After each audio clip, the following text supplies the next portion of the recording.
بزرگوں سے سنا، بزرگوں کے بارے میں پڑھا، ایک ایک مسئلے کے لیے، ایک ایک حاجت کے لیے 70 مرتبہ دعائیں کی اور اللہ رب العزت سے بار بار مانگا۔ اللہ کو بعض لوگوں کا مانگنا بھی پسند آتا ہے،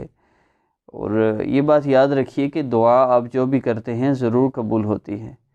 حدیث مبارکہ کا مفہوم ہے کہ صرف ایک بندے کی دعا قبول نہیں ہوتی، اس کے علاوہ سب کی دعا قبول ہوتی ہے، اور وہ بندہ ہے جو یہ کہنا شروع کر دے کہ اللہ تو میری سنتا ہی کوئی نہیں، جی میری تو کوئی دعا ہی قبول نہیں ہوتی، تو اس بندے کی اللہ رب العزت کوئی دعا قبول نہیں فرماتے،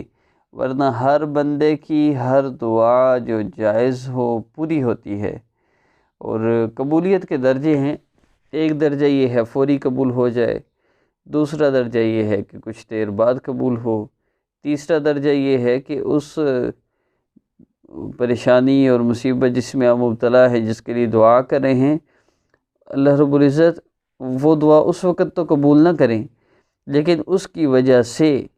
آنے والی کوئی مصیبت ٹال دی جاتی ہے۔ آپ رشتے کے لیے دعائیں کر رہے ہیں،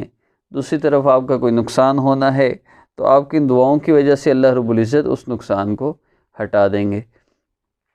چوتھا درجہ قبولیت کا یہ ہے کہ قیامت کے دن ان دعاؤں کا اجر ملے گا جو دنیا میں بظاہر قبول نہیں ہوئی۔ تو احادیث مبارکہ کا مفہوم ہے کہ قیامت کے دن جب بندہ دیکھے گا اپنی دعاؤں کا اجر ملتے ہوئے، ایک ایک دعا کا کتنا اجر مل رہا ہے، تو انسان یہ حسرت کرے گا کاش دنیا میں میری ایک بھی دعا قبول نہ ہوتی۔ تو اس میں اب ہمیں یہ احتیاط کرنی ہے کہ ہم خود اللہ رب العزت سے اپنا تعلق جوڑیں، اللہ رب العزت سے دعائیں کریں،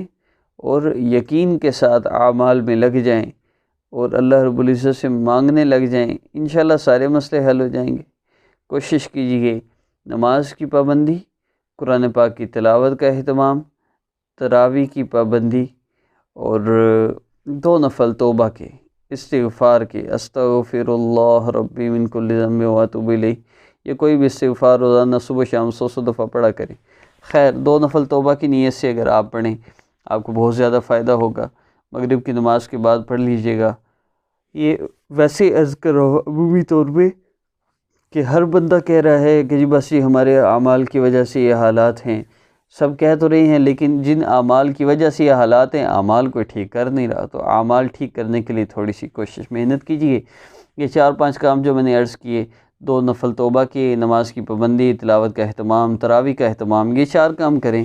اور آج کا عمل 14 رمضان اور 15 رمضان کا عمل کریں، افطاری کے وقت کر لیں بہتر ہے، اور کوشش کریں کہ یہ 3-4 دفعہ یہ وظیفہ ضرور کریں۔ جب تک میرا نیکسٹ وظیفہ اپلوڈ نہیں ہوتا،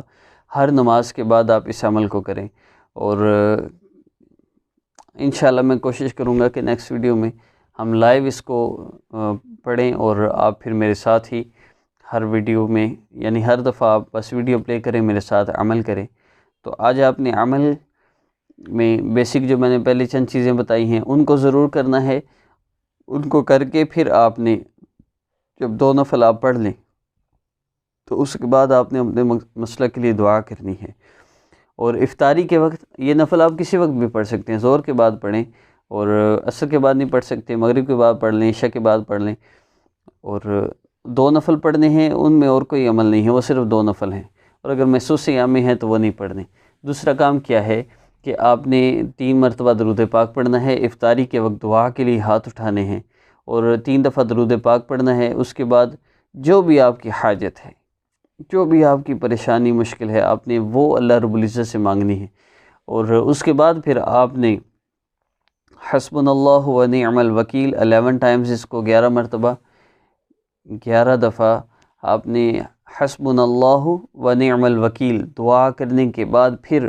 آپ نے پڑھنا ہے 11 مرتبہ۔ شروع میں بھی 11 مرتبہ پڑھیں، پھر دعا کریں، پھر آخر میں بھی 11 مرتبہ حسبنا اللہ و نعم الوکیل پڑھیں، اور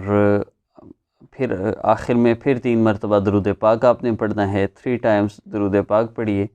تو انشاءاللہ جب آپ افطاری کے وقت اس حاجت کے لیے دعا کریں گے تو حدیث پاک کا مفہوم ہے کہ اللہ بندہ مومن کی ایک دعا ضرور قبول کرتے ہیں، آپ کو وہ مسئلہ انشاءاللہ حل ہو جائے گا۔ اور اس میں کوئی شرائط نہیں ہے، نصف ایام میں بھی اس کو کر سکتے ہیں، صرف نفل نہیں پڑھنے نصف ایام میں۔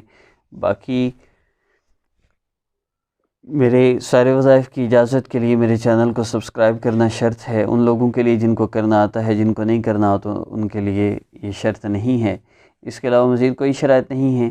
میرے لیے بھی خصوصی دعا کیجئے صحت کے لیے، اور بھی بہت لوگوں نے دعاؤں کے لیے کہا ہے، ان کے لیے بھی دعا کیجئے۔ ایک بھائی کی جاب کا مسئلہ ہے، آپ ان کے لیے بھی دعا کیجئے، اللہ رب العزت ان کو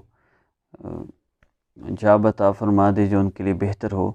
اور میری صحت کے لیے بھی، اور ان سب کے لیے جو بیمار ہیں، اور ساری دنیا کی، جب آپ توبہ کے نفل پڑھیں تو اپنی طرف سے بھی اور ساری دنیا کے انسانوں کی طرف سے بھی اللہ رب العزت سے معافی مانگیے، اور غیر مسلموں کی ہدایت کے لیے دعا کیجیے، اور ساتھ مجھے